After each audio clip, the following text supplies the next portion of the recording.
This is Future Left Podcast, a series that explores the challenges of the future and their progressive, touchy-feely leftist solutions. You can follow Future Left on Facebook and Twitter at future_left and support us on Patreon. This podcast is available on iTunes, SoundCloud, Stitcher Radio, Google Play, and more. You can find all of our podcasts and written content at futureleft.org. And here are your ridiculous hosts, Adam Simpson and Casey Rogers. And welcome to Future Left Podcast. I'm Adam. Casey, how you doing? Doing good, Adam. How are you doing?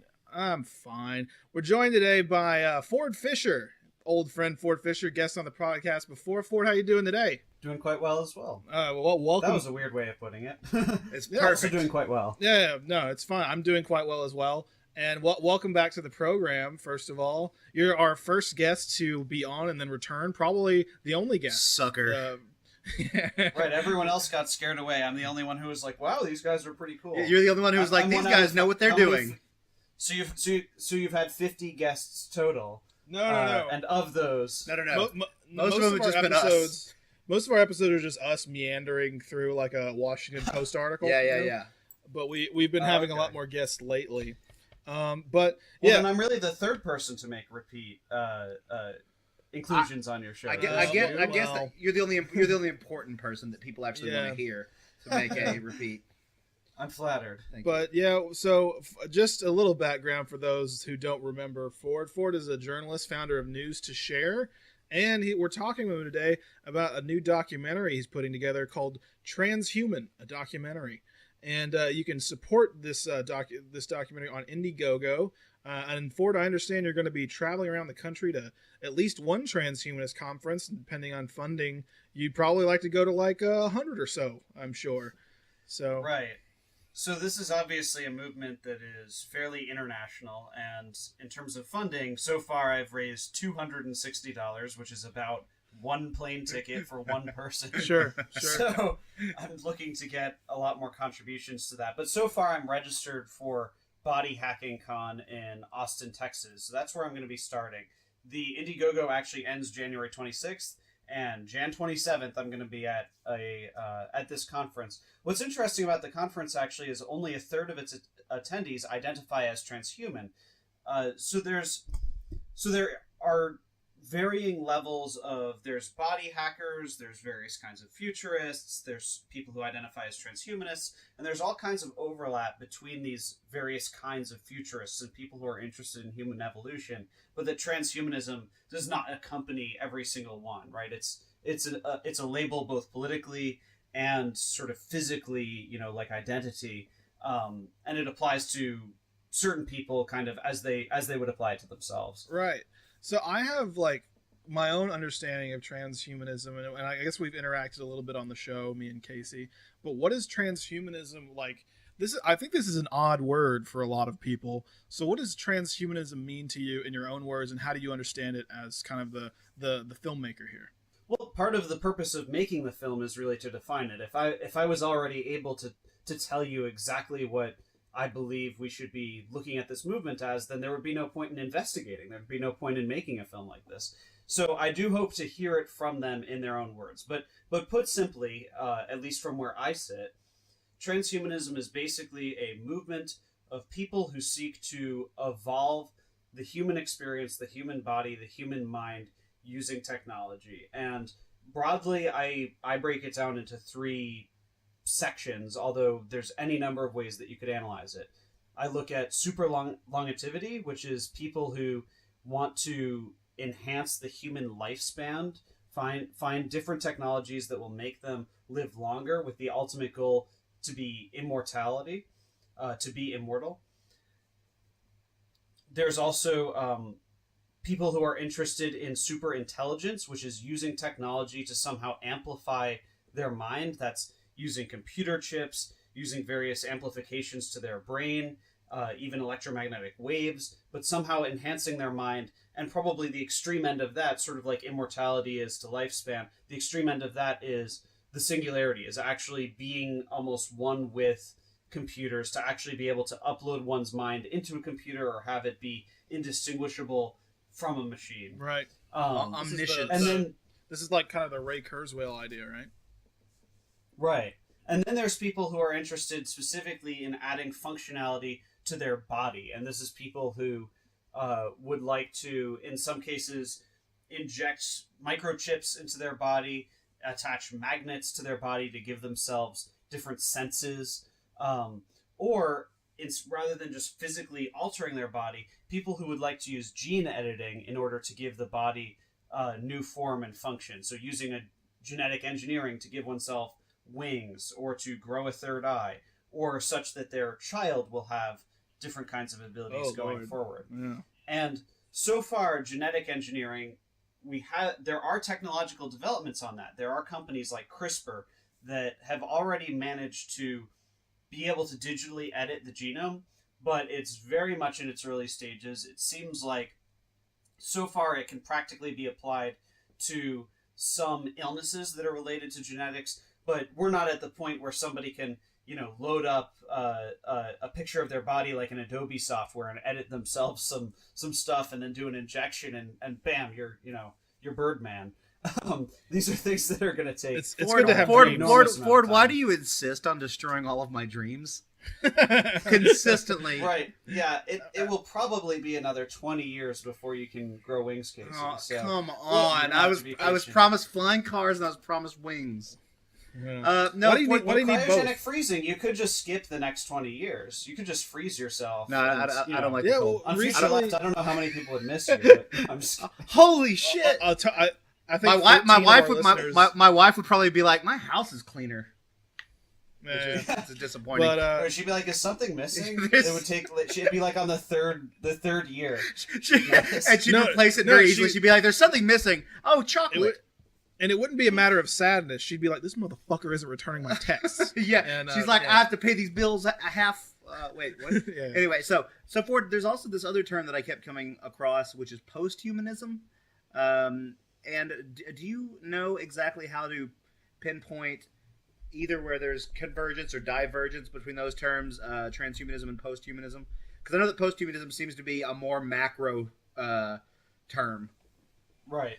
Or not macro, but farther. In my limited understanding, the biggest the amount of research that I've done so far, I have seen that there's actually a British Institute for Posthuman Studies, and so these two terms do seem to overlap a lot. I've seen posthuman used a lot less than transhuman, but it seems to me that posthuman refers to theorizing what will our species look like when it's no longer this species. When we're no longer human, what are we going to look like? And the questions surrounding that are things like, are humans going to deviate enough that they're no longer the same species as one another? If you look at various, even novels, so if you look at The Time Machine, which was written in late 1800s, he has a fictional character from the 1800s going forward in a time machine, and he arrives, in the year 3000 or something like that, and he sees that that humanity is actually split into two different species. There's basically this very animalistic one, and then there's sort of this high intelligence but very, very gentle, very and kind childlike almost. Innocent. So now it seems that posthuman studies center around the transhuman moment happens, and then what do people end up as? And there are questions like, if people are altering themselves genetically so much and with so much custom features and that they're really changing themselves, is it possible that humanity could split to a point where somebody from the year 2300, if they were sitting in a room with someone from the year 2000, could those two people even reproduce? Would those two people say, we're the same species as one another? So the point there's an epoch at which we can call ourselves transhuman, and then there's an epoch at which we can call ourselves no longer human. And it seems that those are two different things, and in some way they're two different fields of study. Right. Okay. And I think after that we just become kind of glowing bodies of light, if I'm not mistaken. Well, because I know in Nick Bostrom's Transhumanist Values, he sort of discussed how there's a sphere of experience that's available to animals, which is relatively small. Then one step up, there's a sphere of experience that humans have. Then the transhumans have a larger span, and then posthumans have a much larger span. So I guess it's just just an extrapolation of transhumanism, it seems like. Yeah. I mean, I assume that if transhuman would be the next step from where we are now, then posthuman is just imagining the next step after that. And I feel like every iteration after like projecting, you know how like you can guess what your life like tomorrow is pretty easily, but guessing what your life like is a year from now or 10 years from now, it gets a little hazy. So in a sense, that's kind of how I think of posthuman. Is it's like just kind of imagining. It's pure imagination, like most everything involving the future is. But what transhumanism is interesting because it really is. I mean, I think to your credit, the trailer I saw, the things I read on the website, the article you wrote for the fifth column, the transhuman, a lot of this stuff, it's not just science fiction. A lot of this stuff is happening. So I want to, in that sense, I do want to turn to body hacking, but to frankly super well-being. One of the three spheres of inquiry that your documentary is going to be focusing on. So, and I guess this is kind of a running theme of all of them, but what I guess I've noticed is that there's this trend of people there's more power that people are getting, and also it's being decentralized. So even if we stay away from transhumanism, we take it to like 3D printers, having the ability to manufacture something in your home is quite a big leap from where we are, in the same sense that like the body hacking movement is very decentralized, somewhat like the hobbyist 3D printer thing is right now. I think even body hackers will admit that it's somewhat of a hobbyist type of thing right now, isn't it? Yes, and it makes sense to say that. The difference is that when you experiment with some kind of 3D printing, when you make something out of plastic and you screw it up, you're not dead. Yeah. You don't get an infection. Yeah. In some cases, you have people who are doing experiments on their own body. And so what's very interesting right now is doctors and surgeons, licensed doctors, surgeons, anesthesiologists don't want to touch this topic. They're not going to do something that could risk their medical license. And so the result of that is people are kind of doing these experiments on themselves. You have people who are kind of working together in a community to do these self-experiments. And it's not like creating an app or, Uber or plastic technology, etc. Right? This is something where if you screw it up, you actually could be in very real danger. But we've seen technology happen like this. This is almost a cycle that we see now with increasing prevalence, is that people create these new technologies and they don't ask for permission from the state, and the state would probably prevent it if it had any power to. But then once it becomes common enough, once it becomes prevalent enough in society, the state has to accept it. So I use Uber as an example, where we have this app that was just replacing taxi cabs, and under the law at the time it was basically illegal, but once it was so popular, the governments couldn't stop them from doing it. It would just turn into a black market if they did. It seems that transhumanism is in that very early stage where similarly it's seen as blasphemous. Before it was, oh, how can somebody who isn't a licensed taxi cab drive people around? Is it possible for someone to just get in someone's car and they drive them and give them money voluntarily using the internet? Right? It seems blasphemous. When we get into people are implanting microchips into their body, this also seems blasphemous. People are putting in, magnets into their fingertips, whatever it is. What hubris! How dare they play God? How dare they play God? It sounds like a torture method. And then they held me down and put magnets under my fingernails. Good Lord, under the fingernails? And so, just like any other kind of evolution, there's probably almost a Darwinian aspect to this. That yes, the failed experiments will go poorly, and hopefully that person's going to blog about it. And I'm hoping, I to my knowledge, there hasn't been anybody who's died from doing this kind of thing. But that if they end up with an infection, or they say, "Whoa, this chip actually, turned my pee purple" or something. That they go out there and they share that with people, right? This is an evolution of intelligence. This isn't so much a genetic evolution, at least not yet. So information sharing is probably the key to getting past the harder stages of any kind of evolution. Right. I mean, I guess this is like you pointed out, it's definitely true of all technology that I don't normally think that it starts in an illegal space. I like to think that it starts in kind of something that the state would have no reason to be concerned about. Like, for instance, with Uber, like the problem that, for instance, Austin had with it. You'll be visiting Austin soon. You can talk to people about the ride sharing crisis there they had for a while. is that the local government and by voter referendum decided that Uber drivers should have to pass a criminal background check, and other different kinds of regulations, as I understand, which doesn't seem unreasonable. But I get a sense that on some issues, like when it comes to tech, I think the government is always playing catch up.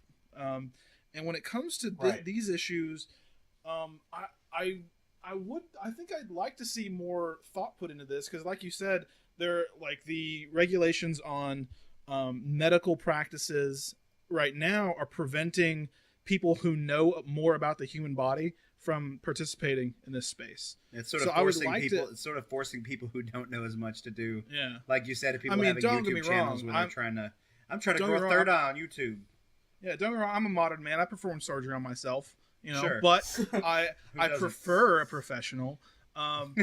So no, I mean, I don't know if we should dwell on that, but I do want to get into examples of body hacking that I've seen as I've been interested in this transhumanist space. Well, to get into that, I have a question. Ford, isn't it body hacking when I touch myself?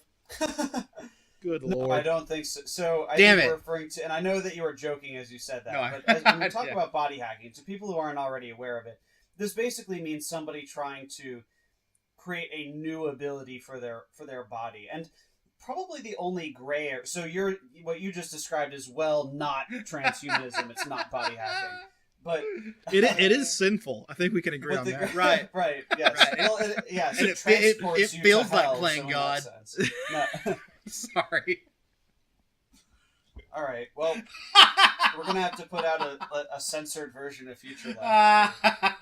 This is pretty tame for us. But, It is. Yeah. No. There's a lot of nonsense that comes out of here. So there is this one guy who's pretty popular, Neil Harbison, who has, and he's colorblind, and he's also like an artist from Barcelona, and but he's colorblind, and he has like an antenna that goes over his head with a camera, and it basically transmits a sound that he can tell that sound is red, so he knows that there's something red in front of him, and you know he looks like a goober, but he is now able to tell that light is red. I'm supposed to stop. Yeah, exactly. The light is red. I'm supposed to stop. The light is green. I'm allowed to go. That kind of thing. Useful. Right. Well, the good thing about those placements is that the red light's at the same spot every time. Yeah. There might have been easier ways to get. Just remember where where the red light is, probably. Than like being in like a constant antenna-driven acid trip. No, of course I'm jesting, but I think that what that represents actually is it's the kind of thing where right now these sorts of developments look really janky. They look weird. They look potentially dangerous. They look sort of futuristic in a way that we're not quite comfortable with yet. Yeah. But that's an example of something where I could imagine in the future they take that sort of technology that's very experimental now, and then somehow they'd apply it so that it would actually work on his eye. Maybe his eye could actually have the technology embedded. We know that the eye doesn't have the functionality of detecting color, but what if his eye is the point that is receiving the light, because the eyes already do that, and it's possible that maybe then it could transplant the color image onto the signal that goes to his brain, and maybe he gets a partial, something like very early color film. I don't know exactly how it would end up going, but it's an example of where this is the beginning, and then maybe down the road it could actually be something implemented. So instead of having an antenna be the device, perhaps some bionic eyes would be the input device, or altered eyes would be the or even by the way, contact lenses. So I actually saw. Here's an example that I would use. So there's a guy who calls himself Iborg. He's a filmmaker who lost an eye, and he actually inserted a camera into the eye socket. So it moves around with his eye. Obviously, he can't see through it. It doesn't transmit images to his brain, but it actually records out of his eye socket. So there's that technology, and that's very interesting. You can look at pictures of this guy online, and I think he's actually going to be at the conference. So I'm going to talk to him. But then I actually just saw today that someone has created a camera in a contact lens. So I think it shows that some of these transhumanist developments, and whether or not the contact lens maker saw Iborg and said, wow, I think I can make this better, right? I think it just shows that a lot of these things that might look very sci-fi-ish now will become much more practical and mainstream, in the next decade. And that's why it's interesting looking at these developments now, because we all say they're crazy, but we might look at them as geniuses looking back on it. Or you might say, how come they didn't think of it this way? We take it for granted that we just put it on a contact lens. How come that guy had to put his entire eye into it? Well, I mean, I think part of what it is, like the guy with the antenna, Harbison, doesn't matter. He's sure. I think one day we'll probably just have it's like I don't know if you like your dad, whatever joke he did. One day there's going to be a pill for that, and you're like, whatever, Dad. And but like I'm sure we'll have all kinds of different cures for color blindness, like at some point, assuming any rate of improvement. That seems logical to me. I think part of the body hacking thing, particularly when it comes to disabilities, is about people who are willing to experiment and not wanting to wait. I think this is somewhat related to longevity, but there's a story that keeps coming up when I look into transhumanism about a man that is basically completely paralyzed from the neck down. And he has found a doctor that is willing to perform a head transplant. Yeah. So in my mind, or a body transplant, however you want to look at it. Yeah. But in my mind, when I said I saw this guy plans to do a head transplant, I was like, this guy's about to kill this other guy. That was my initial response. So I mean, and I still, for other reasons, don't have faith that that's going to go well. But I think there is. The space that people who are disabled are operating in within body hacking or within the potential for transhumanism is one of the most fascinating elements of this. Is that something that you've come across while you're doing your preliminary research for the documentary? I have not seen head transplant. That's really extreme. With that said, it does seem that people that transhumanists often look up to are innovative users of essentially missing limbs, that people who are amputees for one reason or another are prime individuals for engaging in this space. So I actually saw that Metal Gear Solid 5, the video game, had a promotion where, because their character, Solid Snake, was an amputee, they found a guy who's a fan of the game series who actually is an amputee. And they attempted to build a robotic arm for him, and they thought that they could make the first robotic arm that would actually respond to what's going on in his brain. And so this is the wonder of capitalism, by the way, that they wanted to promote the game. They wanted to actually give capitalism. Continue. They wanted to give him a functional. Sorry. Go ahead.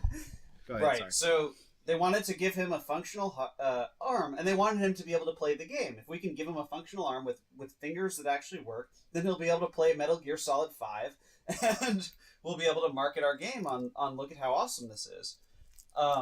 Anyway, so he's dead. We can set up. No, I'm kidding. Anyway, he crushed his controller. Capitalism. No, anyway. Right, because in the mind of you guys, that's like wage slavery or so. I don't know. No, so they give him the arm. No, you're right.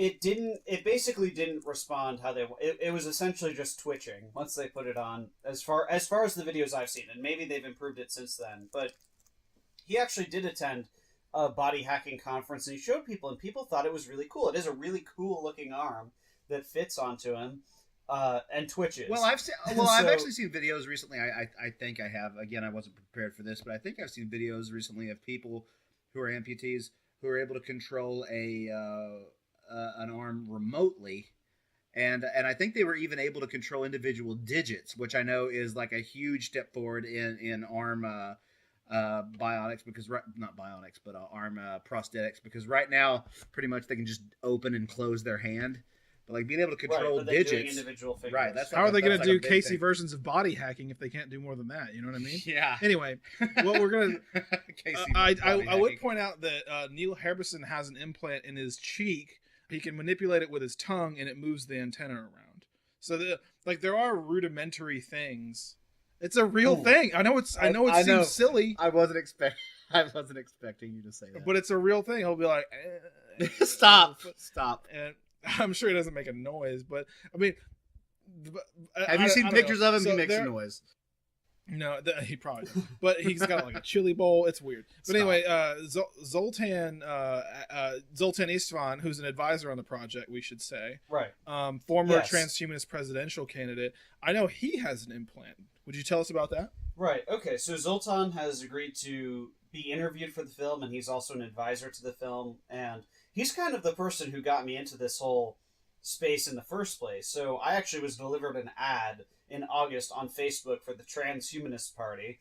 Right. I think I had recently switched to Libertarian Party, and so prime person. Oh, this guy's politically fragile. Maybe he'll switch again. 2016 is the year of being politically fragile, though. We've all felt right. That Everybody's making various sort of exoduses from their respective parties. Yes, yeah, I think so. But anyhow, so I end up seeing this thing, and I was like, okay, I'm not going to switch to the Transhumanist Party, but I actually really wanted to talk to him. And it's worth noting, so this is something that's very funny. If you've ever used the website I Side With that tells you which candidates you match up with, Zoltan was actually, other than Gary Johnson, so of course I'm a libertarian and people know that. But Gary Johnson, it said 99%, Zoltan 72%, all the rest were under 50%. So Zoltan's actually, and he's your number here's two. Something else that's funny. Right, so he is the number two. And I actually told him, and this is probably a shitty thing to say to a presidential candidate, but I told him you were my second choice. But anyhow, so I had seen that ad, and I was very interested, and I ended up doing an interview with him for newstoshare.com, the website that I run. And after that, I ended up reading his book and researching this topic more, and I became very engaged with it. And I basically become convinced in that course of sort of a few months that this could become a defining political issue. So we're mostly talking about it just in terms of futurism. Where will society go? What will humanity end up looking like? But there's also the question of, and we've delved into it a little bit, which is how will the state respond to it? And we can't just think of the state as this one monolithic entity, even though sometimes it feels like it. But there's, different parties with different positions, and this seems like the kind of issue that could drive a wedge between people. When we look back at George W. Bush, he was very combative against. Yes, we can agree on boo on Sorry. that. Sorry.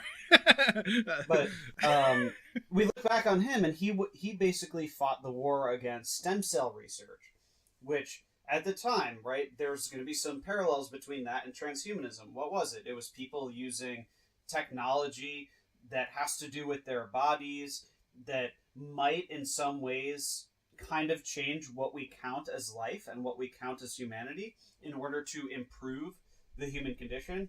And this was something that turned into a hot political topic, and he basically waged war against it. And so most people wouldn't call stem cell research transhumanism, but it's certainly a precursor to the political fight that transhumanists could face. In Zoltan's book, Transhumanist Wager, it is a novel, but it's very, very clearly a sort of outline of what the future could look like in his opinion. He basically says that the religious right, that conservatives are the people who will probably be the most combative against this as a movement, and it probably exists in the liberal to libertarian spectrum of people who would be pro-transhumanism. And the real question is it best if the government helps, or is it best if the government completely stays out of the way? And we're assuming that the transhumanist obviously doesn't want to be regulated or banned, but do we want the government actually aiding in it? Or do we say, I don't want the government putting its paws onto microchips and things like that. I want that to actually be controlled by the private citizen. And of course, from that, we end up with all sorts of socioeconomic issues that could come out of it. And so I'm sure that that's something you're going to want to delve into as well. Yeah, well, I do plan to get into that later. I want to leave kind of the government stuff. I want to try to get through just kind of talking through some of the key issues that you see within these three main points of inquiry. And then I want to kind of turn toward the more political and the more social dimensions of this. I will say before we move on that you mentioned stem cell being a precursor to transhumanism. I would also say that the human instinct for body modification in general, tattooing, body scarification. I would say that's a very early precursor, and that's something that's fundamental to the human psyche. That I think I that's why I see transhumanism as being an inevitable path of our evolution, because I think that's definitely a part of us already. All right, so this is one of the key questions I have about body hacking, and then I think so in my mind, the reason transhumanism sometimes seems a little goofy is because the first time I was exposed to transhumanism, I was just starting. Me and Casey were just starting the Future Left project. An old friend of mine sent me a documentary about transhumanism, and very quickly there was a part in the movie where there was a guy running around as a centaur, and there was a dolphin person, and I was like, I'm out. So, I think that there are some, and they may or may not be on the fringe of transhumanism, that would be like that I'm being a bigot when I'm like, I don't want to talk to no dolphin people. but no dolphin people in my America. Yeah, exactly. Getting married to pure human women. You centaurs need to go back where you came from. Quit mixing the races. It's weird stuff. But so I like, how do you differentiate between what seems in my mind to be a less serious version of transhumanism and the more, frankly, it seems like a furry centric kind of transhumanism? I don't want to write off any set of transhumanists as unserious, because to somebody who actually would be willing to edit their body to become a dolphin person, as easy as it is for us to write that off as non-dolphin people, that we would never want that. If somebody were actually willing to, these are not temporary changes. These are not costumes. So if somebody actually wanted to change their life in that way, then I don't want to write them off as unserious about it. Ford, you're actually a liberal, Ford. Go ahead and continue. We've always known this. You're actually a liberal, Ford. A classical liberal. Oh, okay, burn. We don't like this. No, I'm kidding. A liberal in the sense that Thomas Jefferson was. Although, if I ask Thomas Jefferson, so there's the First Amendment, right, free speech. Then there's Second Amendment. Then we don't want people, the government going into your house. Which amendment military, was it? blah, blah, that blah. You're not allowed and then to own Fourth Amendment is protecting your right to become a dolphin person. He would also ask you. He would also probably ask you how many slaves you had. and yeah, sorry. And I would say, sorry. Are they all... Sorry, that seemed like I was trying to think of a witty reply, and then I'm like, wait, no, I can't be on the record with this. Oh, you can't give the actual amount on the air. Libertarians. I would probably say, Thomas Jefferson, this is my number one issue with you. Can you please not do the slavery thing? Thomas Jefferson, I'm going to ask you to get rid of your slaves. It's my number one issue with you. I've been reading some of your work, Tom, and I'm really into it. But Jesus Christ, this whole slave I hear you had a Quran, and that's incredibly. Trust me, they're not okay with that 2 centuries from now. Yeah, history will not look favorably on this. Yeah, so you know what was funny? I visited this is sort of a tangent, but I visited the George Washington homestead recently, and apparently George Washington freed his slaves in his will. He didn't want to free them while he was alive. No. He knew that it was Still, wrong. And he was like, once I die, still fuck that though. Like fuck that. Yeah. Honestly though, because that's like it's wrong, but as long as I'm alive, it's worse because he knows it's wrong. Yeah. But anyhow, no, it's interesting to think about. So there is a real relevant discussion here, which is if we look at people way back then and tried to describe to them the technology we have now, the internet, the MacBook Pro that I'm talking to you on, the microphone that I'm using. There are all kinds of things that we couldn't even articulate the technology to people from Thomas Jefferson's era. So God forbid we told him, yeah, people are kind of turning into dolphins, or that's at least their hope in my era. People want to be dolphins.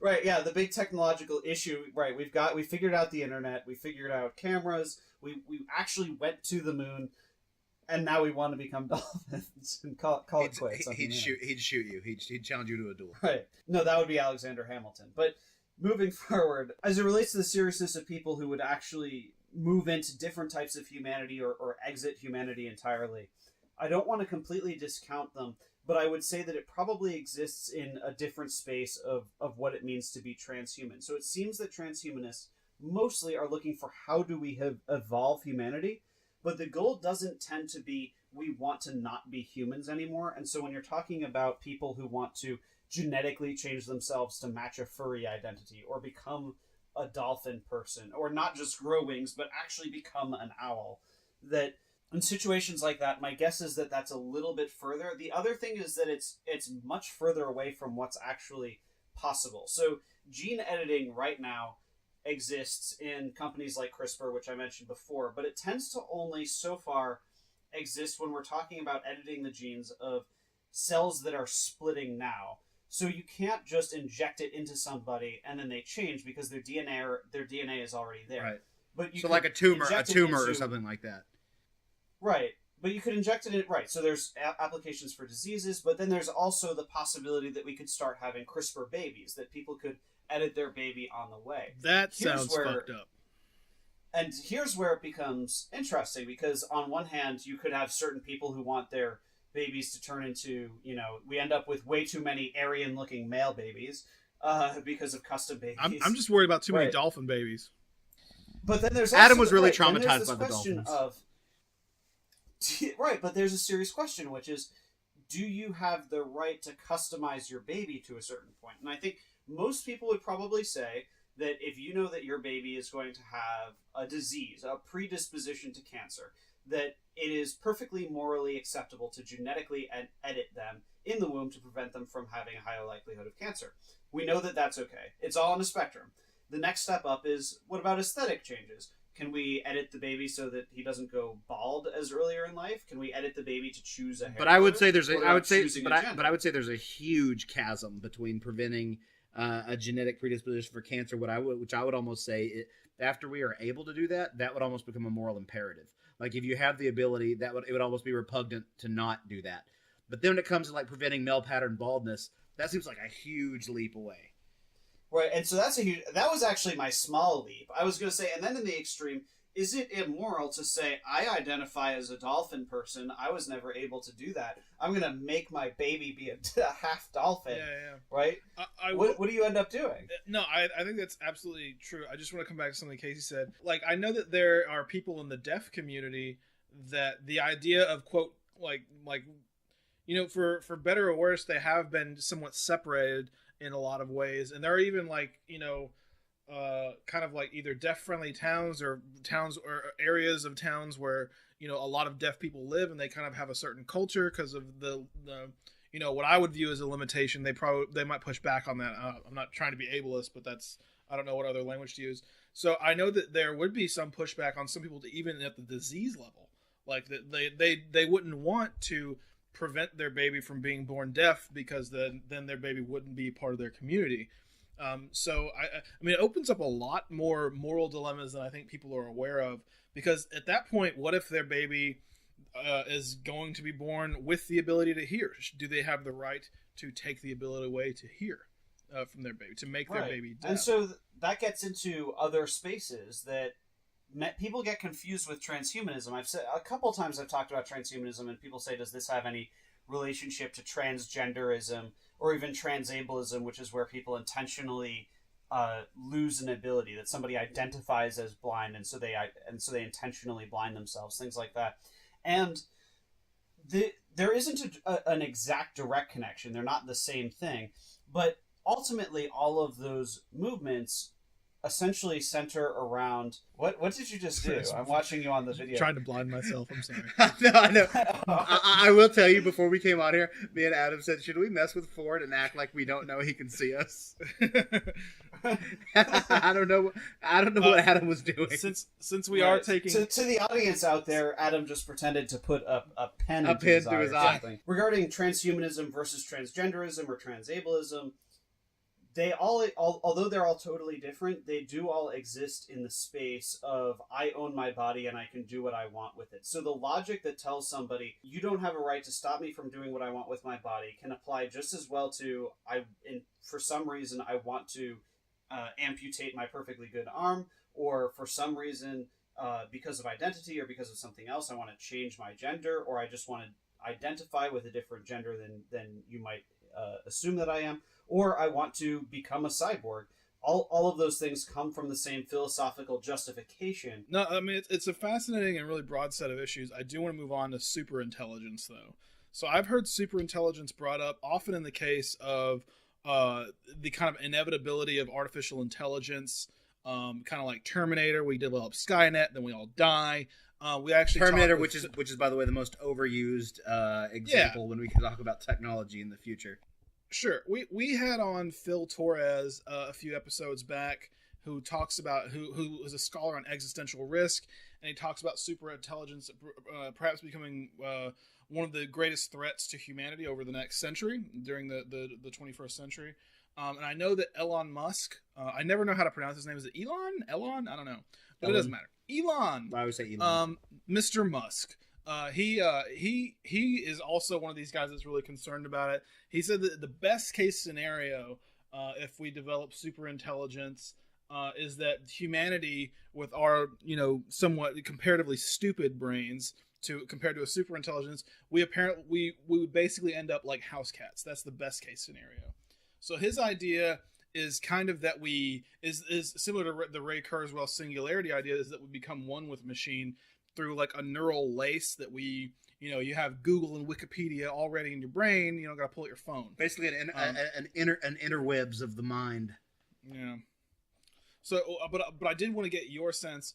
What is this super intelligence category to you, and what do you think are the main issues there that you look to explore in your film?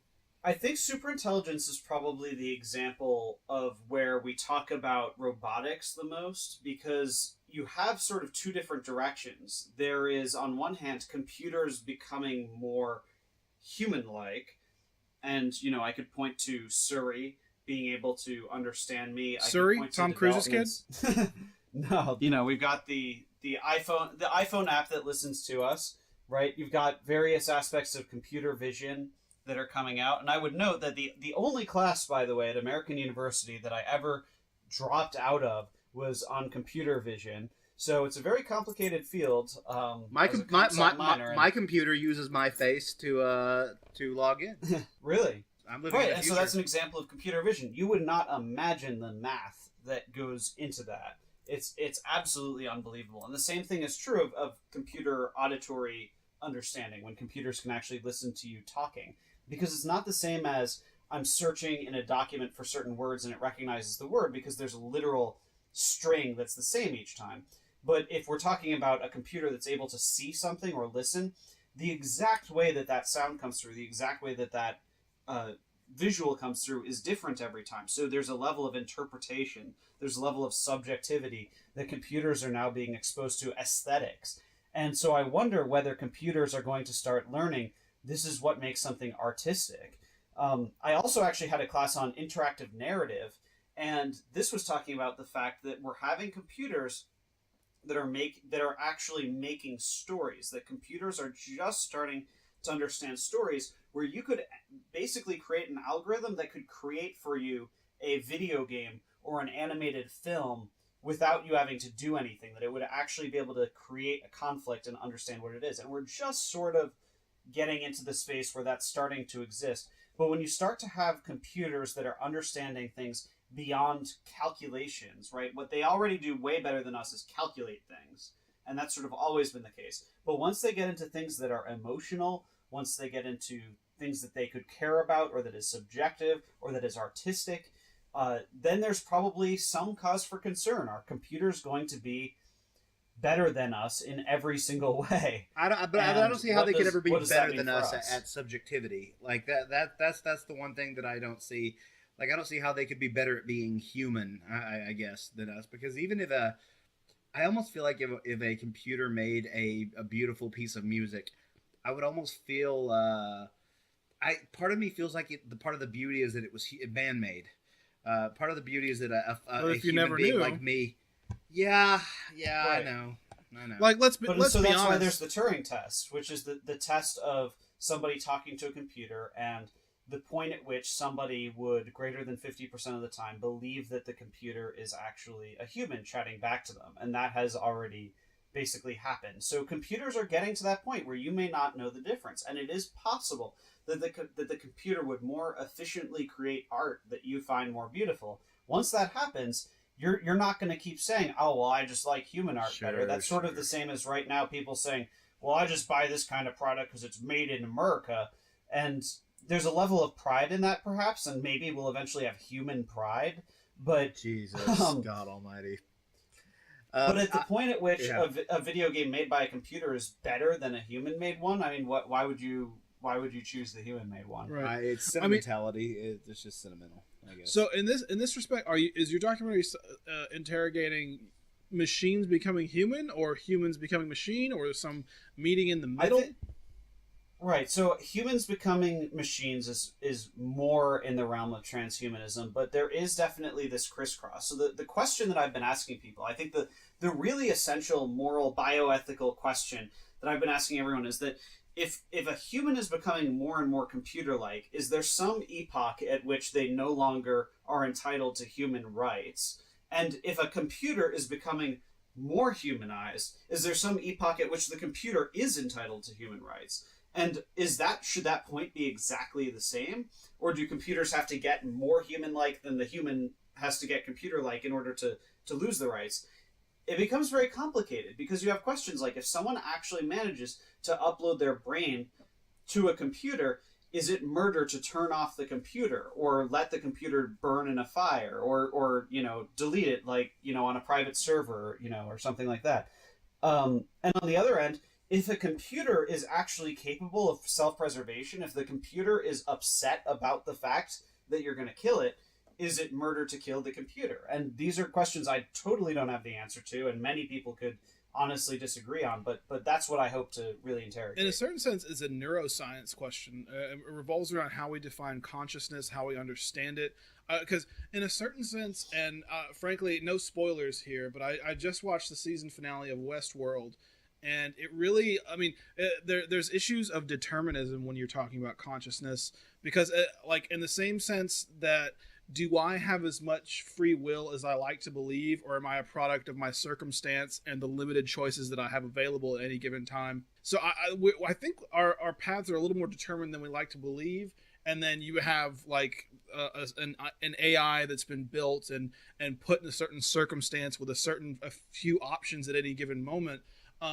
At what point do we decide that that's worthy of human life? And frankly, I'm obsessed with an automated workforce. Something I've wondered is if we get to the point where we can create an artificial life that is, at the very least, of equal worth with human life, does it become immoral to create, quote, a dumb artificial intelligence that we use to make our shirts? Because we feel threatened, I guess. Yeah, like if I can create a very intelligent, multifaceted machine, is it ethical for me to be like, no, I'm just going to create something to fold my laundry? Because at that point it becomes like genetically engineering a slave race. Exactly, it gets a little weird. It's a fascinating set of subjects.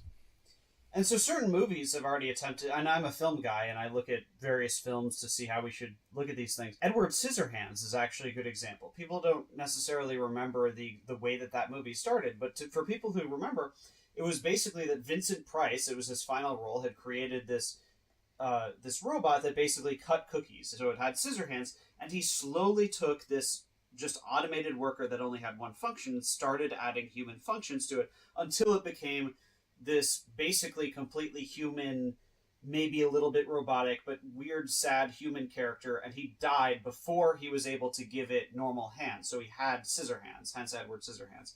And there's also the example of iRobot, where one of the robots is pretty conscious and trying to reach out to Will Smith.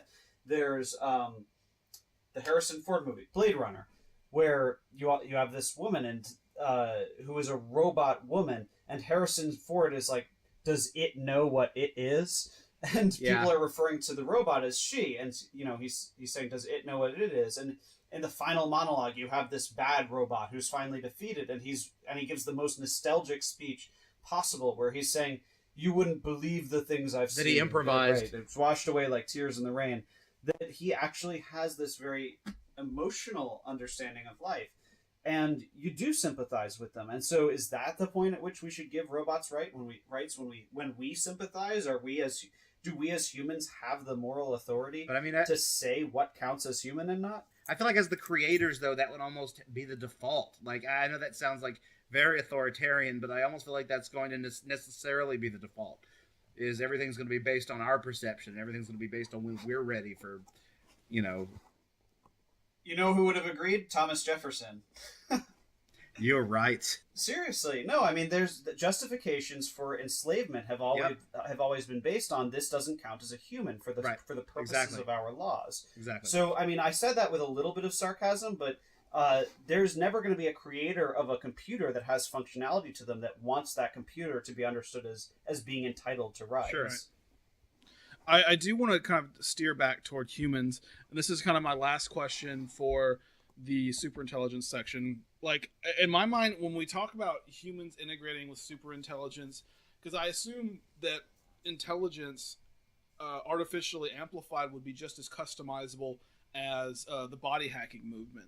So there is the cyborg Buddha, the project that the IEET, the Institute for Emerging and Ethics and Emerging Technologies. I might be remembering the acronym wrong, but they have Institute for Ethics and Emerging Technologies. Boom, Mr. Fisher. Yeah. So in my mind, this is kind of one path this could take about like kind of transcending our obsession with our bodies, obsession with death, etc., etc. But I imagine if this is one way that people imagine, interacting with AI in the singularity, I imagine there are tons more. And in a certain sense, doesn't this lead to us dividing from one another? And are there, and this gets into the political question that I kind of wanted to delay, but we can get to it now.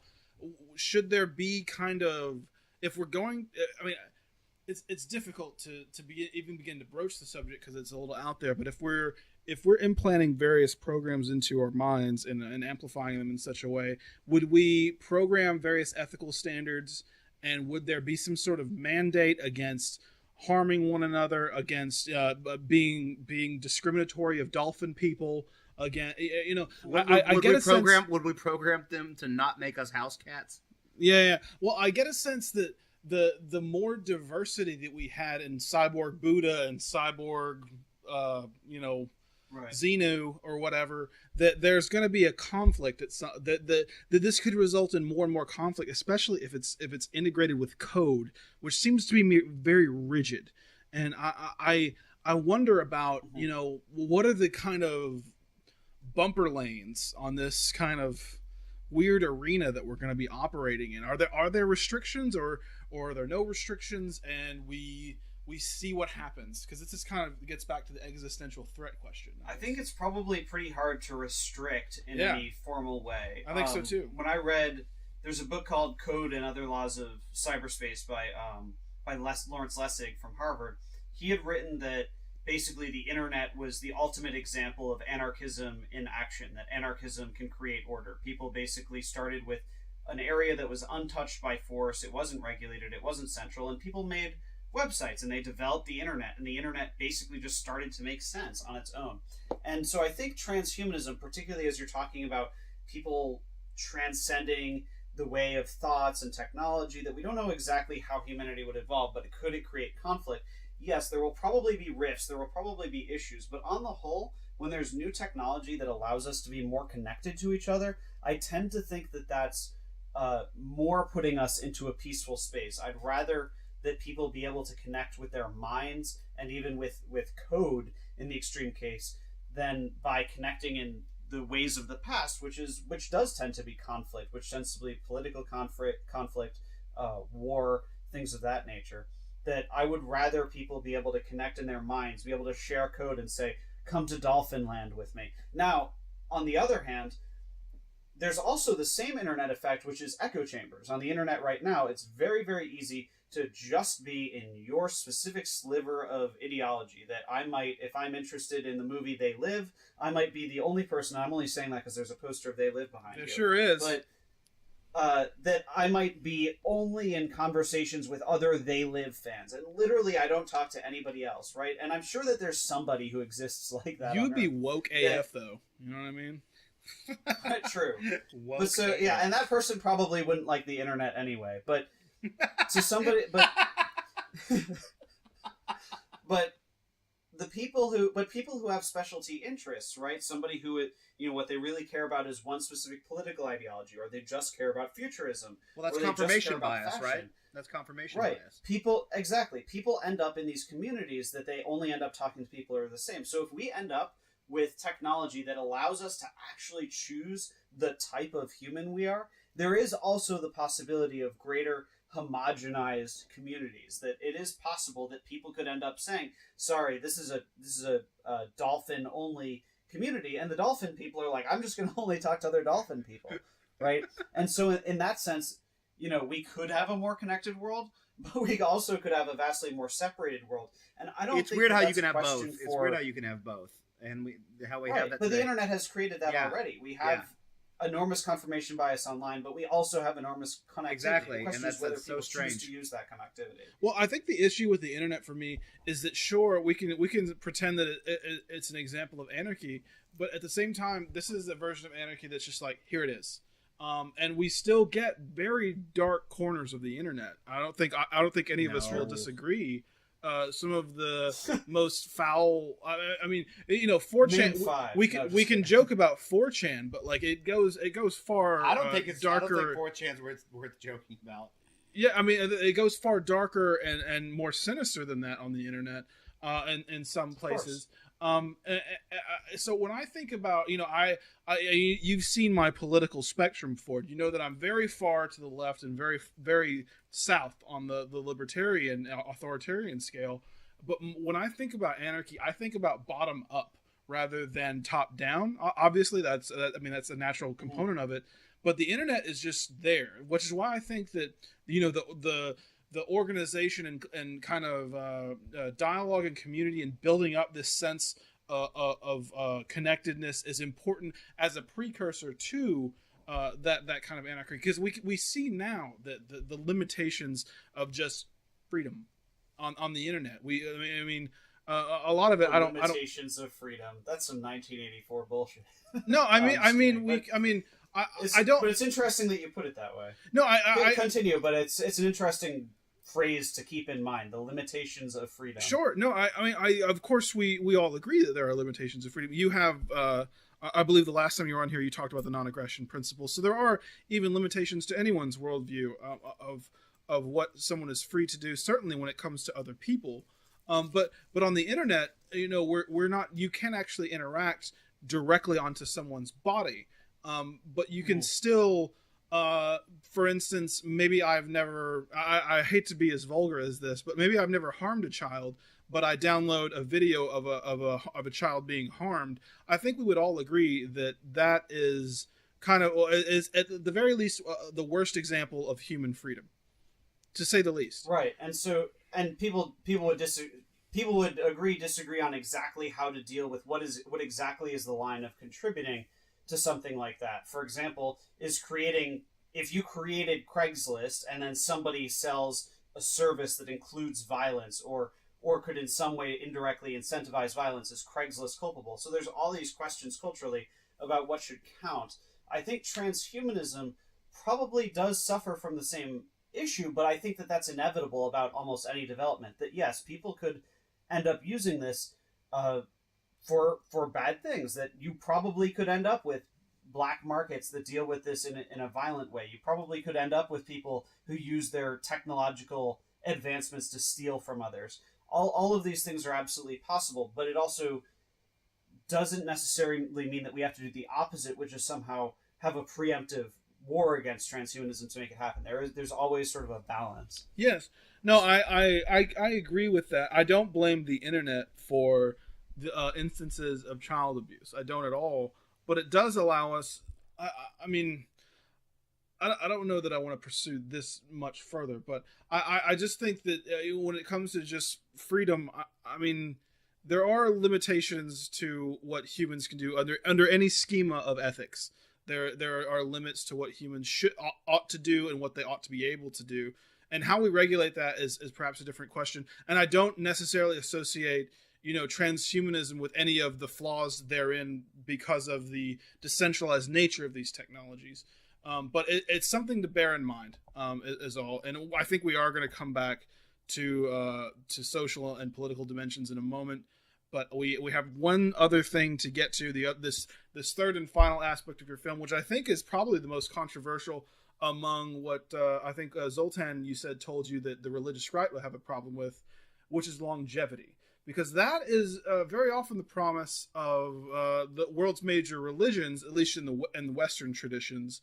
In Eastern traditions, Casey, you're my religious expert guy. You can correct me if I'm wrong, but in Eastern traditions, the fascination with eternal life is a little less concrete. But in the West, we are very much associated. I think Jews are an exception here, but Muslims, Christians, Mormons, and everything in between are very much concerned with living forever. It's kind of a carrot. There is the stick of eternal torture as well. I don't want to pursue religion too much, but I think it is an interesting aspect of the longevity debate that you've talked about.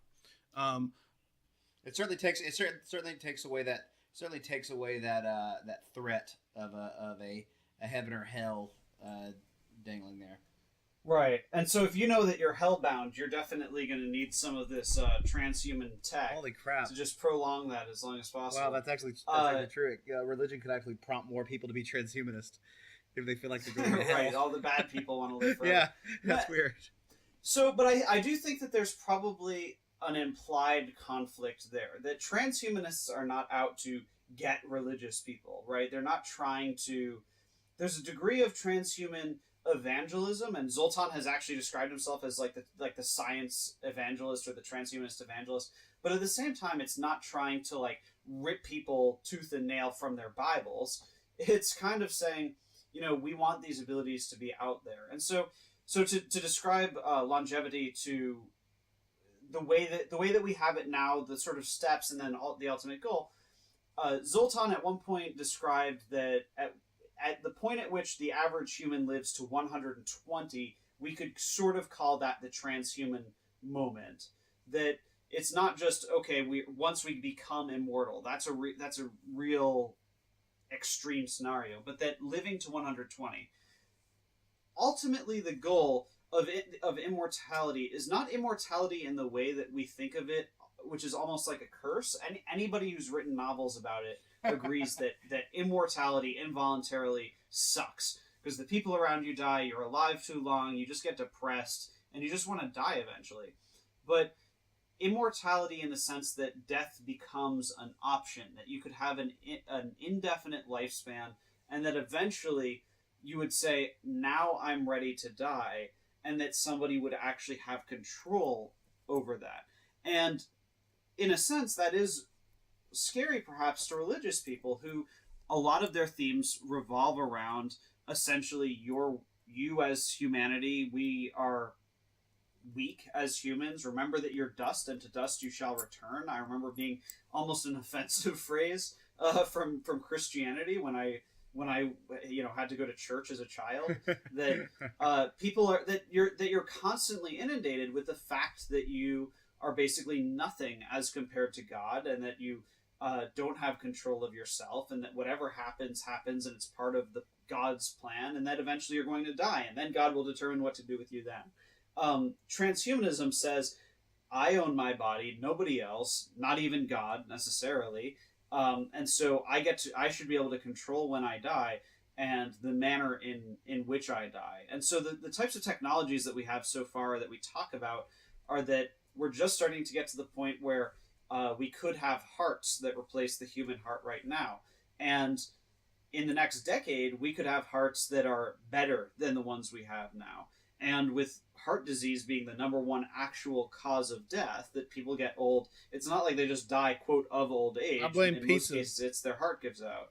Yeah, right, they ate too much pizza, and then right, there's an inverse relationship between percent of days having pizza and alcohol and number of days lived. But that somebody who could replace their heart with a fully functioning bionic heart that will never stop, that person could probably get to 120. Well, and at some point that becomes medicine, doesn't it? Like at some point that becomes part of the medical practice, which most religious people are not against the practice of medicine, but there are some that are like, no, we're gonna pray. Right, but we need to marginalize them. But and it's easy to do because amen, brother. Amen, brother. Right. Letting your kids die, that's wrong. There's also a considerable degree of natural selection here. If we're talking about all the people who are not fundamentalist religious people surviving, and all of the religious people dying in a normal amount of lifetime, it's not impossible to think that a transhumanist society would have an extinction. Are you calling for ethnic cleansing? Fundamental religion. Are you calling for ethnic cleansing? I'm not calling for anything to happen. Yeah, I mean, there are probably been other dictators in history who have said, well, this is just naturally the course of events. I'm just, speeding along. I just thought it's like your point is, well, listen, people who have those religious beliefs will all die off, and who will be free of them. Right.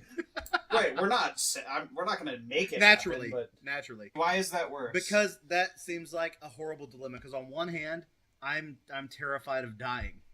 I'm terrified of being nothing. You know the fear of death, Freud. Yes. Right. But on the other hand, I'm also a very that's a very weighty thing, and I would feel like I would want to live forever. But on the other hand, if everybody wanted to live forever, we would be overpopulated, and things would just go like. At some point, to be responsible, you would need to say, "Okay, it's my time to go." I feel like. So you just die for the greater good? It just seems like I don't know. I wouldn't. I know. I know you wouldn't because you're a libertarian, but I'm kidding. No, but I don't know. It seems like a hellish dilemma to me. I don't know. It seems like I don't know why, but it just. Right. I mean, obviously there are a lot of moral issues associated with dying and living forever. I think that's where a lot of the issues came up, and I think it's worth noting that for a lot like the broader global transhumanist movement, Zoltan Istvan was viewed as kind of overly fixated on longevity, on eternal life.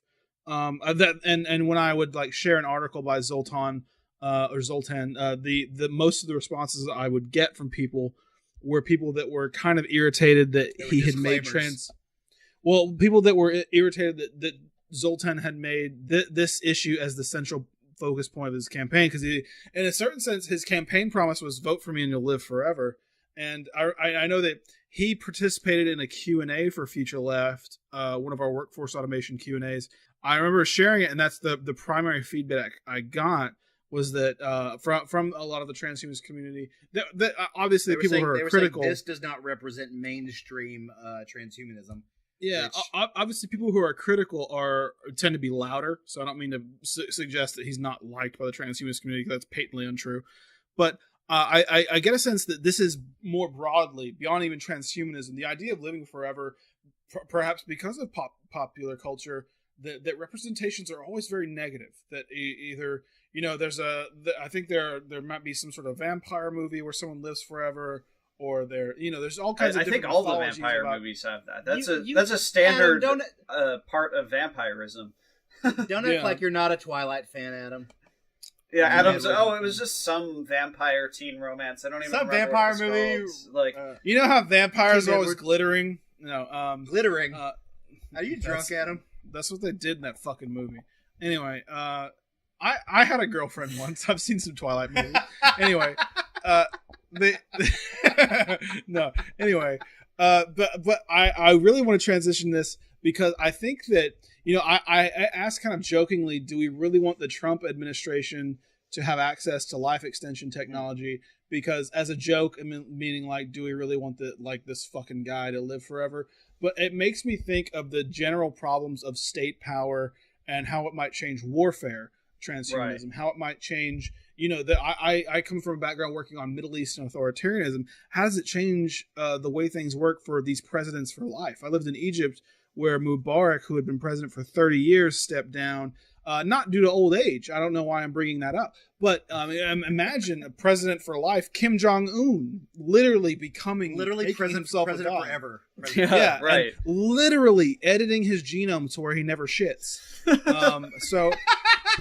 Right, it's actually becomes like the Kim Jong-un he's portrayed to the DPRK citizens, or hostages, I could almost say. It's the kind of double-edged sword for freedom and state power that I encounter a lot with technology. So particularly with surveillance and things like that, and with different forms of technology, these could be in some sense liberating, but in some sense the hellish dystopian nature of the potential of these technologies is also something I don't think we can deny. So when you think about what would North Korea be like if he could implant his own specially modified neural lace into his citizens? Right. Totalitarianism takes on a completely different where they're really getting tenor. Everyone on the same page. Right, where there's some it aspect takes on of mind control or things like that. I think that the consensus seems to be we don't want authoritarian transhumanism. We don't want there's a division. There's anarcho transhumanism. There's Zoltan, who's sort of Come on, Adam, come on. Good lord. There's sort of Zoltan is kind of back in my day there was just anarchism. Now there's anarcho everything. right now. There's anarcho pina coladas. So there's I'm an anarcho foodie. right or anarcho dolphin people. Holy shit, we're doomed. But seriously, so on the extreme end, there's the anarchist transhumanists. There's Zoltan's kind of a left libertarian transhumanist. Some people would say that it should be sort of socially applied. That basically we should have, a socialist transhumanist society.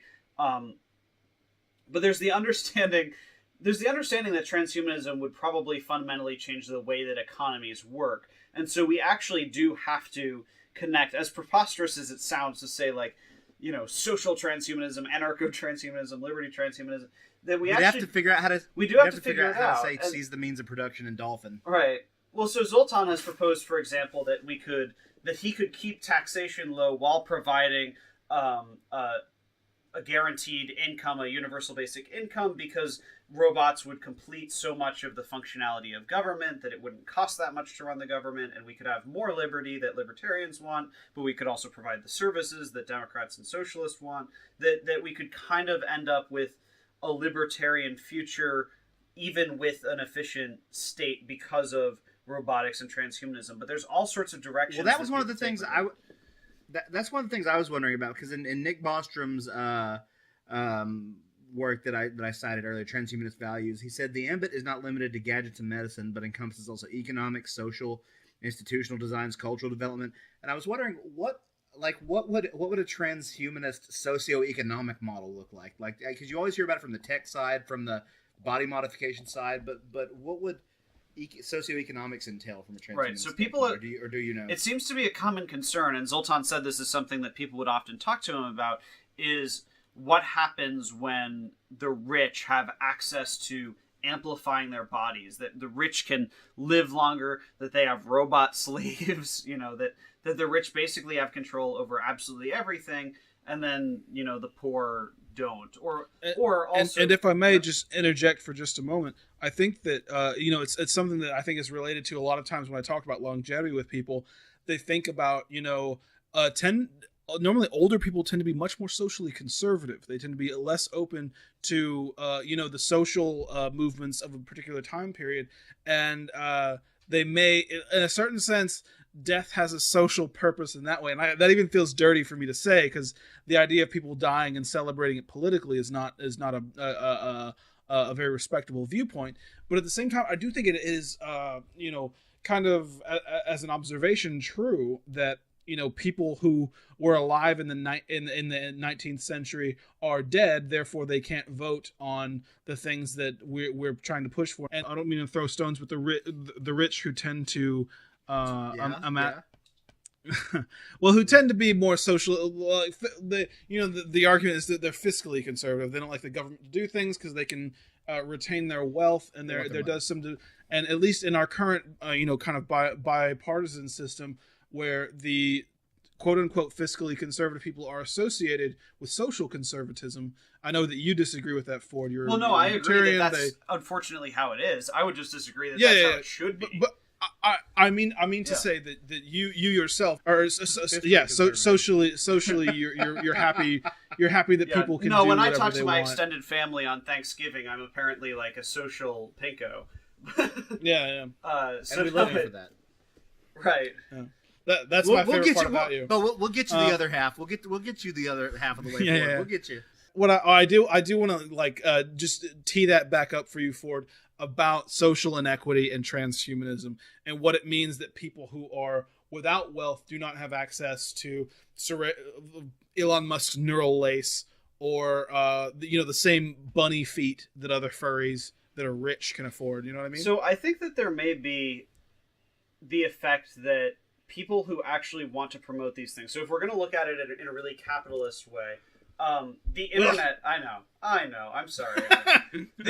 The internet has actually of course, America is not a pure capitalist society. We have a mixed economy, but mostly because of capitalism, we have internet accessible to virtually everybody. And now I'm doing this recording from my home, but there are libraries that have it that are public, and there are private efforts to give it to the public. There are efforts to get the internet to everyone, and those aren't just motivated out of the goodness of people's hearts. Mark Zuckerberg is not dropping internet balloons in Africa just because he's a good person. He's also doing it because... Internet balloons? Really? No, the opposite.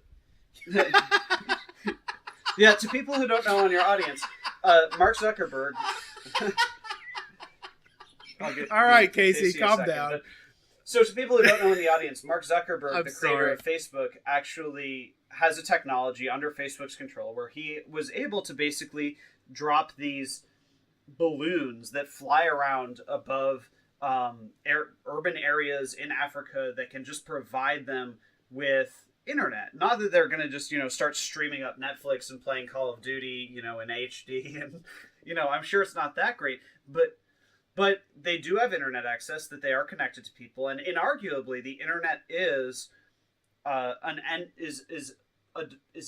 service that people can use. It's a great tool for economic development. It's a tool for economic development. It's something that people can use to look up the schematics of how to develop even completely non-technological things. People might be able to build towns better if they just had access to the internet to get to it. And especially in the developing world where you don't have to worry about patent law. You can just steal someone else's idea and call it open access, which I'm all for. I don't mean to criticize that as theft. But I do think... I don't dispute that the internet is a revolutionary force for development, or that capitalism has played a large role in kind of spreading the influence of the internet. But the internet, you'll recall, was developed by the government. Right, which sort of sucks. It's kind of this thing that historically people are like, oh, the internet started by the government, so doesn't that mean that the internet's technically like this, giant status function? Yeah, I think it's probably unfortunate as we look back in history for how we inspire people that space... I would point to two different things, space travel and the internet, as things that were initially done by the state. But that doesn't mean they can exclusively be done by the state, nor that the best developments will be. The point that I wanted to make about the internet was that given a capitalistic incentive, rich man Zuckerberg actually wanted to give internet to people, and it wasn't just because he wanted to do something out of the goodness of his heart, even though it did have a good effect for them. He also wanted new possible customers for Facebook. He wanted to extract their wealth, of course. And it's not so much extracting their wealth. People, honestly, Facebook users are the product, not the customer. And that's absolutely true. And so he wanted new, God forbid I'm calling them product, like he expanded to Africa and gave them internet to make them all products. Yeah. But in a way that's true. We could have the same phenomena where that transhumanism could be something that, with a combination of limited statism, but also of actual innovation, that people will end up with incentives for themselves to share those innovations with people. And it's hard for us to imagine, because rich people don't just hand out their dollar bills to everybody, but they do things that benefit society if it in some way incentivizes them back, right? There's a vested interest in a Zuckerberg to get the technology out. In the case of Elon Musk saying, okay, well, what if people all have this brain technology? If there's some way to monetize brain tech users, he might give that brain tech to everybody. Well, when it comes to an existential crisis, like, regular normie humans without a neural lace becoming house cats, I think it becomes a kind of like when Jonas Salk came up with the vaccine to polio. I personally think it was a moral duty to release the vaccine as Jonas Salk did. Certainly, Martin Shkreli has a different view, and I think we all agree that Martin Shkreli could be beaten to death with a rock, and we'd all be fine with it. Right? If someone punched his big stupid face, everybody would. I think we need to have a holiday where everyone in his vicinity gets to punch him in the face. Yeah, I think we should have a yearly purge just for Shkreli. Right. You know what I mean? But it's worth noting. If I could choose one person who could be publicly humiliated and beaten, it would be Martin Shkreli, and I would re-up every year. Right. But so it's really good that you brought him up, because people might point to him and say, well, what about people like him? He's controlling right now a medical thing that could save people's lives. And of course it's a pill. It would. a bunch of high school students just made it the pill for $2 each. And you know what? They can't release it. It doesn't matter because of the government, right? Martin Shkreli is not some capitalist who has control of this thing. He has bought a patent to a pill, and even though it's completely replaceable for $2 by high school students, those high school students can't distribute it freely. You bet that class of high school students would probably start mass manufacturing these and turn into little, not even millionaires, but that they'd make some money and everyone would love them and maybe they'd get a Nobel Prize. They can't do it. But isn't the fact that he takes a $2 pill and sells it for an exorbitant price, isn't that capitalism? Because it's a necessary product that people need, and he can make whatever price. No, because the government protects his right to keep it so expensive. It's because of the patent that he has on it that he's able to do that. The argument about patent law is fundamentally something based in capitalism, that this intellectual property is my property. Just the same way as if I worked in a field for a year and then I had this commodity that I sold, then that would be my property. And the idea that you could steal it is inappropriate. That I spent a year working on this medicine, and I should have a right to sell this medicine as a commodity. So that's fun, and don't get me wrong, I disagree with this, of course. And I do think that if you think about human knowledge, the idea that someone came up with this medicine, he probably built on the work of thousands of doctors that go back centuries, if you think about it. The idea that this belongs to him is just kind of an accident, that he was the guy that made it. If he hadn't made it a month later, someone else would have. I mean, this is not how human knowledge just kind of heaps up, and this is why we have the kind of exponential curve in terms of technology that we're talking about. And even with transhumanism, in terms of longevity and anti-aging and things like this. So, of course, we agree. I'm happy to know that we both think that patent law is inherently corrupt. It is interesting to me that we think so for different. Yeah, so I've actually, when I worked at Reason magazine, which probably wouldn't be your favorite, I did actually produce an interview regarding patent law and copyright specifically, and it seems that it's kind of out of whack. Not that we should just get rid of all copyright and all patent law, because I could make my documentary and then I give it to people on DVDs. One person puts it online, and then I have no recourse against it. I could imagine why there's a defense for the filmmaker, that I would never make a movie if someone could just steal it and sell it on my behalf anyway. But that this is a perfect reason for why we should abolish capitalism, comrade. But there's this classic dilemma that is why it's why we currently have different competing forms of medicine. I could imagine the same thing happening with transhumanism, and there is a question of how much state control over different products. If somebody creates the first bionic eye, and there's this question of, okay, can somebody reverse engineer it and make the exact same eye? Probably not. Can somebody reverse engineer it and make it a similar eye? Probably. Is just changing the eye color enough for it to count as a new product? I don't know. So there has to be a way to solve it, and those torts tend to be pretty subjective. When you actually study this stuff, and I mostly know about copyright, I mostly know about video and music fair use because that's my field more than engineering, but there has to be that line, and it has to not be too set toward the patent holder. There kind of has to be a balance for any of this stuff to progress. And I think that if we get to the point where we're actually literally advancing humanity, we can probably also advance the law. The last thing I want to bring up is that and it's definitely related to what we talked about when we talked with and just in general the decentralization of a lot of these technologies to do a lot of this stuff in your home. There are body hackers that do these things in their home. Theoretically, I think part of the narrative of transhumanism is that a lot of medical experiments through automation and various technological advances requiring less skill and becoming cheaper. So you don't have to go to a professional. You don't have to pay a surgeon to put something in your hand that allows you to unlock your door with a wave. Things like that. I'm wondering if are there any? Do you see? I know you come from a libertarian perspective. Do you see any regulations on the idea that, because this is coming up when we talked with Phil Torres, someone able to kind of create their own plague. Let's call it the avian bubonic Ebola diarrhea. We don't want that to be out there.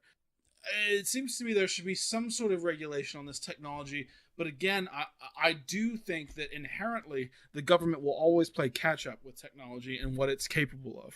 But I do want to pitch that to you in terms of general regulation and threats in public I think health. generally the regulation probably would be a clarification of what already exists. It's already illegal to perform a surgery on an unconsenting person. That it could be assault, that in some cases it could be a sexual assault, that there's various laws that maybe it doesn't precisely describe that you can't perform a transhuman surgery. There's no law against specifically amputating someone's arm and replacing it against their will, but there probably could be laws that clarify the exact penalties for aggressing on someone else with the use of transhuman science. But most transhumanists basically believe in a little bit of a twisting of the non-aggression principle, something like you own your body, you have the right to do whatever you want with your body so long as it doesn't hurt anybody else.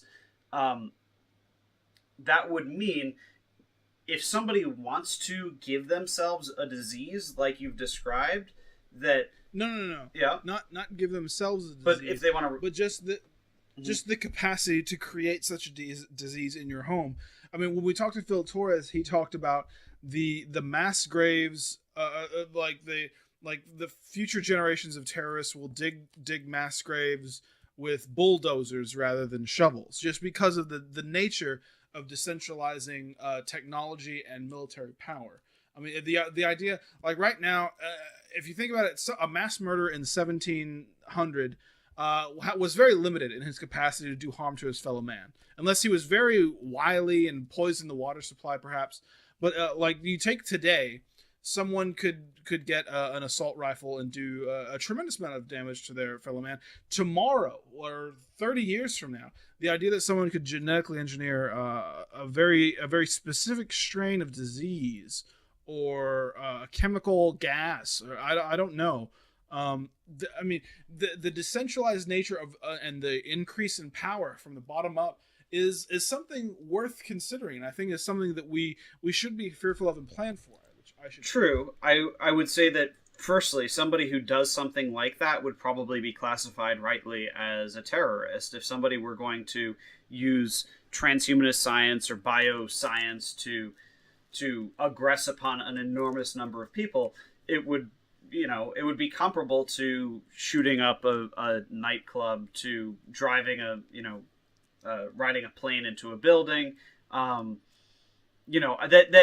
warfare, that terrorism and all these things could end up evolving. And I think, again, our laws could evolve perhaps to clarify exactly the penalties for exactly this kind of science to do damage, but that fundamentally I don't think our philosophy surrounding it would change so much. I'm actually not sure that there's such a moral difference between killing 3,000 people with a plane and killing 3,000 people with a bioengineered plague. Well, first of all, it's much more difficult today to kill 3,000 people with a plane. But I will say, like, me and Casey have talked about this before with 3D printers and open access.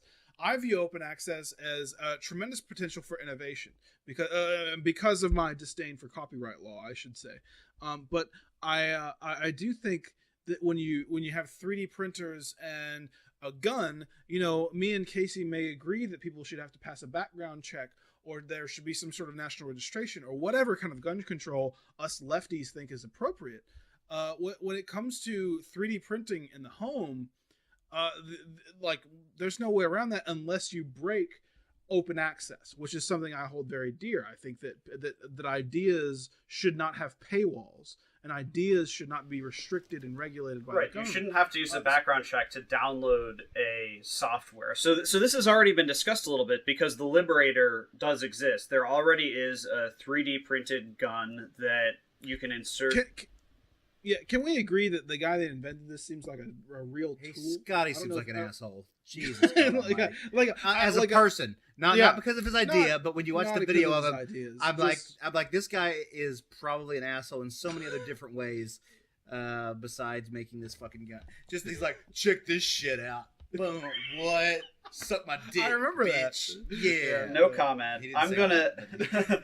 I'm gonna refrain from. Are you interviewing that guy? I don't know. Yeah, I don't want to. I'm not going on the record and calling somebody in the technology field an asshole before I make a documentary on transhumanism. That's Come not a smart. on. Fair enough. Come Fair on. enough. So, but no, so okay, but setting aside whatever the nature of that person, and I don't think I've seen interviews with him, but the Liberator represents a threat to the way that states view their ability to control these things. The government doesn't have the ability to control information. As soon as people start passing it through the internet, book banning becomes completely impossible. When somebody's able to download the schematic for a firearm and create one in 4 hours, the government's really no longer able to control that.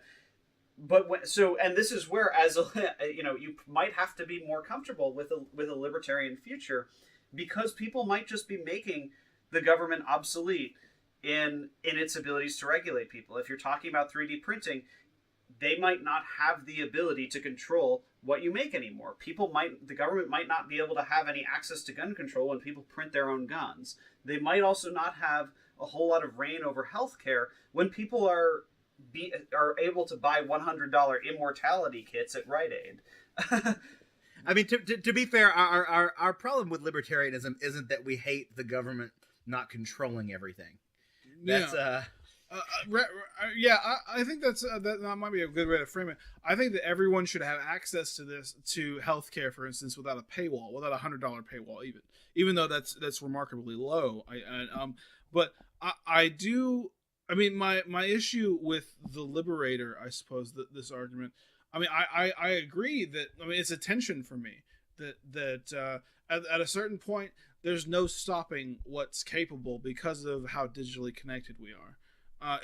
If we want to stop the Liberator, it would take an enormous authoritarian initiative to stop it, and I would never support such an initiative. And it would probably fail. It would probably be impossible to get the schematics of this firearm off the internet because it's the internet. It would probably fail, but if it succeeded, it would be one of the most authoritarian things that we've ever seen. People kicking in doors and deleting hard drives. People going through every 1 and 0 on the internet. It would be remarkably difficult, but if it succeeded, it would be remarkably authoritarian and something for all of us to fear. Because it approaches outlawing thought. I mean, yes, exactly. Yeah.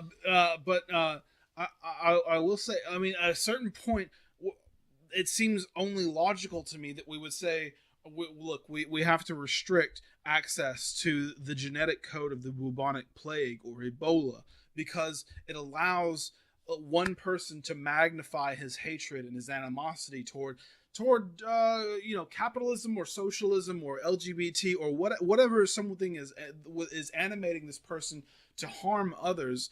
His ability to do harm is so greatly magnified that surely there must be some sort of structure, and maybe it can be solved with some very elegant blockchain solution. I don't know. Yeah, because to me the ability to create something that just a little bit of irresponsibility could have devastating effects, that seems different than limiting the ability of somebody to download a weapon they would use for home protection, because just the ability to kill millions of people with the bubonic plague is just so different than the ability to kill millions of people using a plastic gun that you make in your extremism, garage. though, of this scenario has to be noted, which is that we're talking about people experimenting on their bodies and stuff, and you're literally you're using people can't have so much transhuman freedom, because what happens if they make the bubonic plague?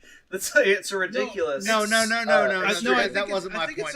I was literally just talking about those specific examples. Right. I went off on a tangent. I want you to understand how I got here, I suppose. That there is the Fermi Paradox that says that, at some point in the cosmos, as large as we know it to be, that there surely must be intelligent life. Correct? The reason we have not encountered it yet or seen any evidence for it is because perhaps there are progress traps. This is the whole thing behind existential threat. That our conversation with Phil Torres had a profound effect on me. He is an affiliate scholar, I believe, with IEET. It might be worth reaching out to, but and the idea of a progress trap troubles me anyway because I'm a progressive, so progress traps scare me. No, but it's a trap for me. Yeah, but I don't mean to say that this is an outlier, because one of the most profound things from reading his work that I realized that it's not just about malintent.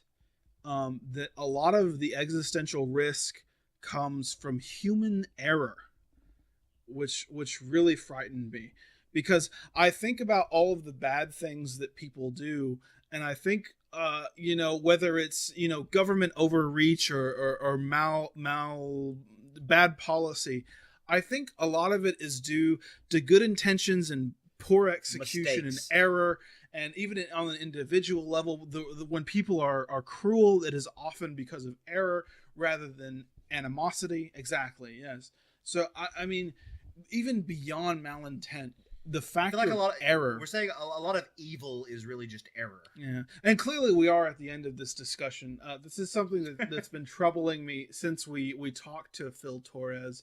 But the existential component of this, I think, is worth keeping in our minds, and even obviously you yourself, we've had a conversation about the non-aggression principle, that the idea that you are free so long as you don't hurt someone else. The capacity to hurt someone else becomes so much more tremendous as we move into the future with these new technologies that we're discussing. Some of them being transhumanist technologies, some of them being just the natural progression of any technology. And a lot of it goes beyond intention. A lot of it goes beyond intent. Like, you may not even intend to harm somebody in this way, but given things like we mentioned, the bubonic plague. I just want to say, we have to conclude. Ford, I want to give you the last word, and after that we will, of course, conclude. Sure. Well, so I think, in my opinion, from what I've read, transhumanism seems to be a movement that right now exists in a little bit of the fringes of society, that it's very underreported by the media, but that it really has the ability to shape our future. And so that's the purpose of the documentary that I'm making. And, we could have talked about this topic for hours on end, but we could have, and we almost did. Right, yeah, but we've cut it off there because we have a limit here. But this is why we need to explore these things, and my hope is to talk to many, many people all across this movement who have various perspectives on all of these issues, and I want to try to consolidate that into one film that really encapsulates where this movement is now and where it's going.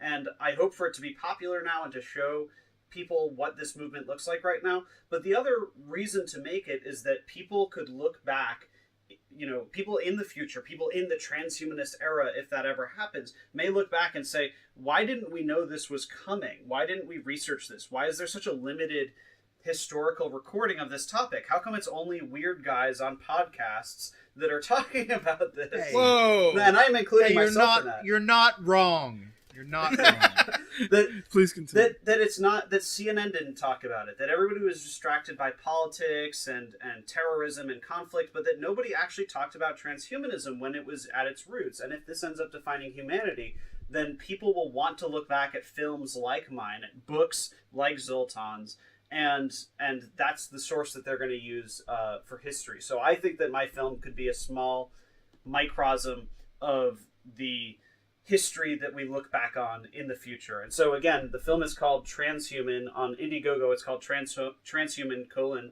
a documentary. I'm looking for support for the film. I only have $260 raised as of the time that we're recording this on December 5th. The link to the Indiegogo will be in the link in this podcast description.